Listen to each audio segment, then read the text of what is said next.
Méditation du 22 avril. Quand je suis faible, c'est alors que je suis fort. 2 Corinthiens 12, verset 10. Les mots du verset d'aujourd'hui n'ont jamais traversé l'esprit de cet enfant. Son rêve avait toujours été de pratiquer le judo, mais cela lui semblait désormais impossible. Un accident de voiture lui avait arraché le bras gauche et tout espoir de pratiquer le judo semblait disparu. Cependant, le garçon décida de ne pas abandonner et trouva un vieil homme qui accepta le défi de le former. Après les principes de base, le professeur lui a appris le premier mouvement. Dès qu'il maîtrisa cette technique, il voulut en apprendre davantage, mais le professeur lui dit non, continue à pratiquer celle-là. Après quelques mois, ils organisèrent un tournoi et le professeur inscrivit le garçon. À la surprise des spectateurs, il grimpa jusqu'au tapis et, du seul mouvement qu'il connaissait, réussit à renverser son premier adversaire. Au deuxième tour, il gagna également facilement et petit à petit, il battit tous ses adversaires jusqu'à remporter le tournoi, toujours en utilisant la même technique. En rentrant chez lui, le garçon, surpris, demanda au professeur: comment est-il possible que j'ai gagné s'il me manque un bras? Le professeur lui répondit: premièrement, parce que tu as pratiqué cette technique jusqu'à la maîtriser, et deuxièmement, parce que la seule façon d'esquiver le mouvement que je t'ai appris est que ton adversaire attrape ton bras gauche. Dans ton cas, quelle est ta plus grande faiblesse? As-tu déjà réfléchi à ce que pourrait être ta plus grande force? Dans le livre des Juges se trouve l'histoire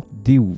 La particularité de ce juge est qu'il était un homme gaucher. Juge 3, verset 15, Bible en français courant. Ce qui lui permettait d'entrer dans le palais d'Églon muni d'une épée sans être repéré et ainsi de tuer le roi oppresseur. Voir Juge 3, verset 16 à 21. À première vue, l'histoire semble tout à fait normale, jusqu'à ce que l'on considère que le mot hébreu pour gaucher, iter, signifie handicapé de la main droite, peut-être à la suite d'un accident ou d'une maladie. Lorsque nous nous remettons entre les mains de Dieu, ce qui est un obstacle aux yeux du monde devient notre plus grande force. Aujourd'hui, je t'invite à remettre ta vie entre les mains du Seigneur avec toutes tes faiblesses. Tu peux donc dire comme Paul: quand je suis faible, c'est alors que je suis fort. 2 Corinthiens 12, verset 10. Amen. Bonne journée à toi et que le Seigneur te bénisse.